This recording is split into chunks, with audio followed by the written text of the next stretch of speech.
Ang car dwelling din kasi is may halong ano rin survival. Talagang ginawa lang natin siyang camper car. Pero I think sa ibang bansa may gumagawa rin naman ito. Okay na talagang dito sa sedan talaga nakatira.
Inggitin muna kita, kain tayo. Buka mo. Yempo. Sarap yun. Yempo. Love you. Love you.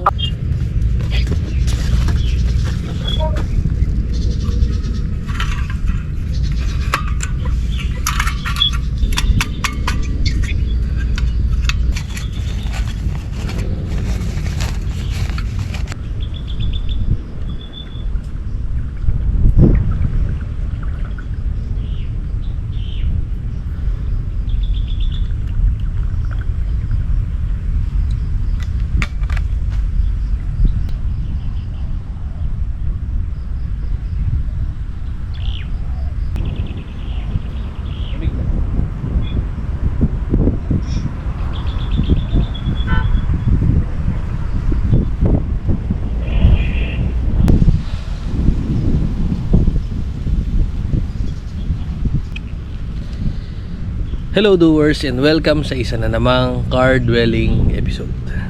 Okay, so for today's vlog, hindi ko na namalayan, nandyan nga pala kayo.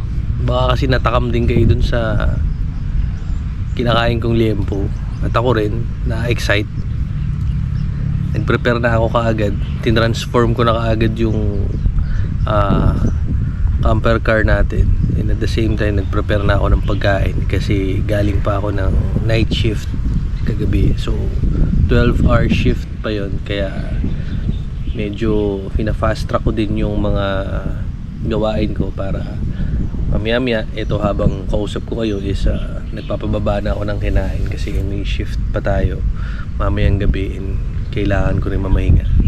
So same routine.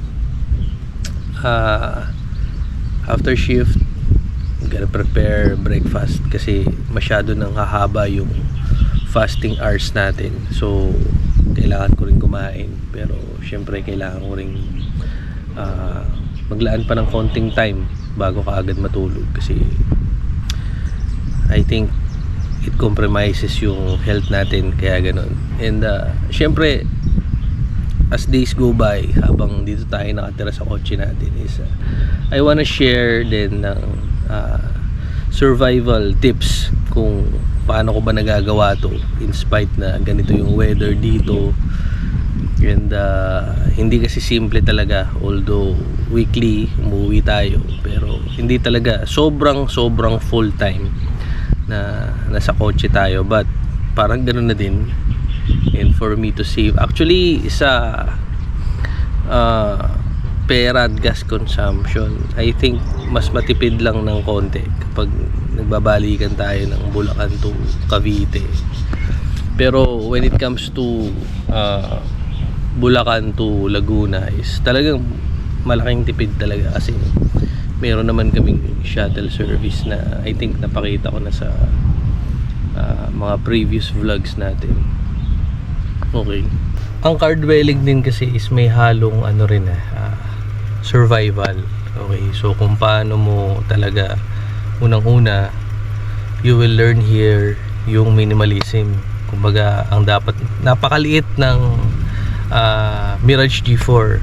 Okay, hindi naman kasi to katulad ng minivan or ng FB type or ng camper van talaga. Kumbaga, talagang ginawa lang natin siyang camper car. Pero I think sa ibang bansa may gumagawa rin naman ito.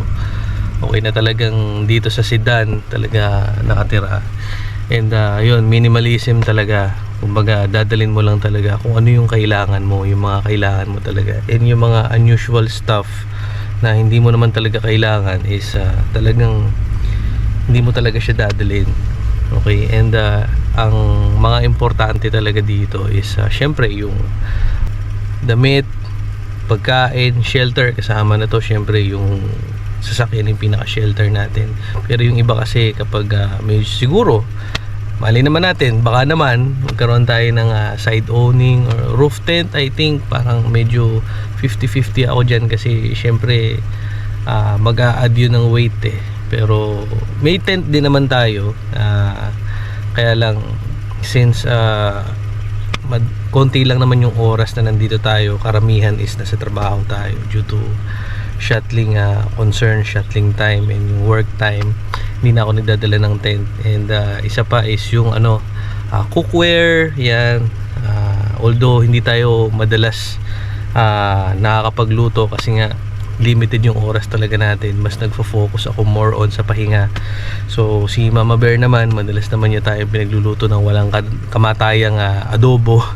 And isa rin yan sa mga tipid tips and hacks ko is kapag merong mga available na pagkain dyan na pwede kang kumuha or magpa-sharon sa mga, lalo na ngayon mga panahon talaga ng mga party ngayon. So kapag may sobrang pagkain or may mga maa-arbor tayong pagkain is talagang pinapatos ko kasi nga nakaka-save yun ng time and at the same time money din yun. And syempre I make time din syempre sa katawan natin. Isa na talaga sa mga na-incorporate ko na talaga, as in naipasok ko na talaga sa lifestyle natin is yung exercise talaga. Walang saysay lahat ng bagay kung unhealthy ka. Sobra. Yun ang isa sa mga natutunan ko this year habang dinidevelop ko yung sarili natin. At sobrang laking lesson sa akin yan. Your health is your wealth talaga.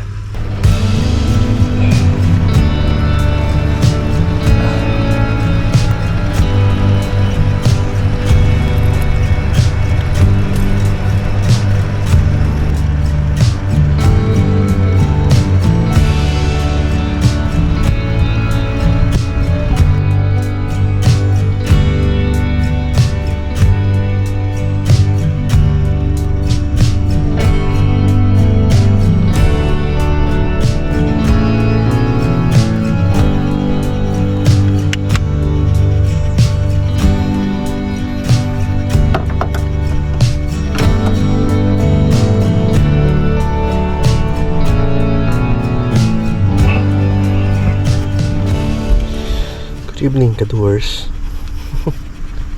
Kakagising-gising ko lang. Masarap ang tulog ko.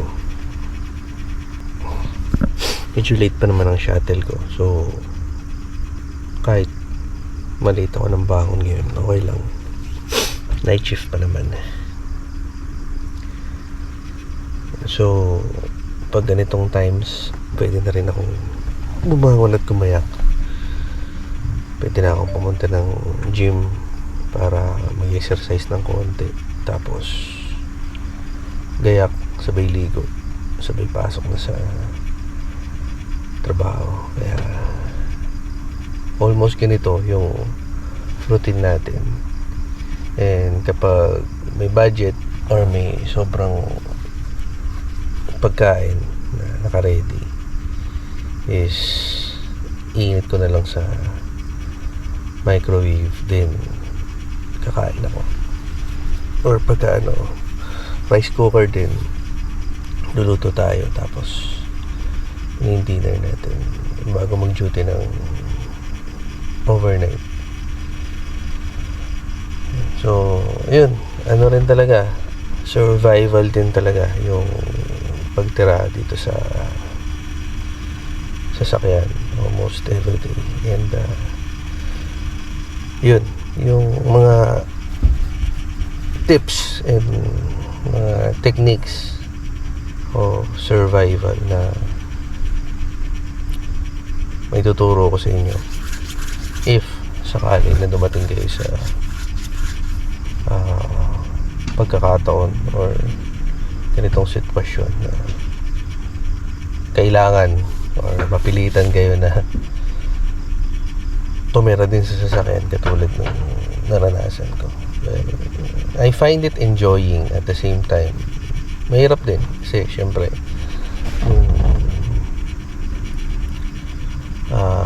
longingness mo sa minamahal mo, sa pamilya mo.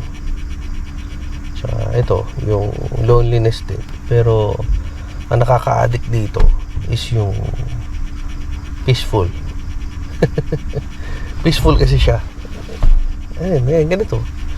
Kung lang mag-isa, diba, nagising ka, ikaw din, kung lang din mag-isa. Wala nga asikaso talaga sa'yo, kundi ikaw lang din. Wala kang aasahan, kundi yung sarili mo lang din. Nakaka-addict yung peacefulness.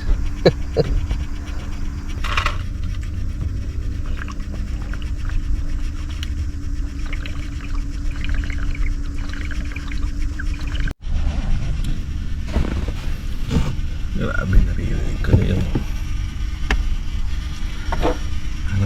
naririnig ko na yung hangin dito sa loob.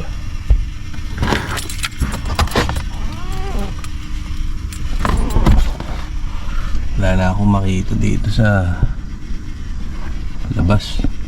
Ang dilim na talaga.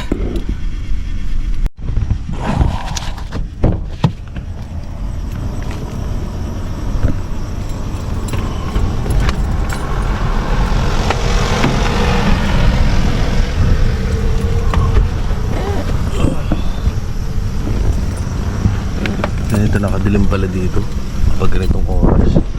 Alas 6 pa lang.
Okay, so currently papunta na tayo sa pick-up point namin ng Shate.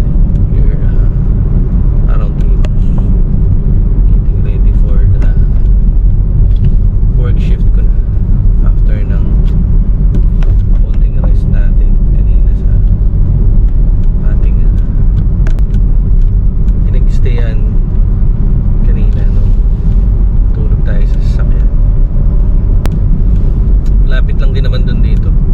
Dito ko na rin tatapusin yung episode natin for today, mga ka-Towers. So, maraming salamat sa pagsama and naway may natutunan kayo sa akin ngayong araw.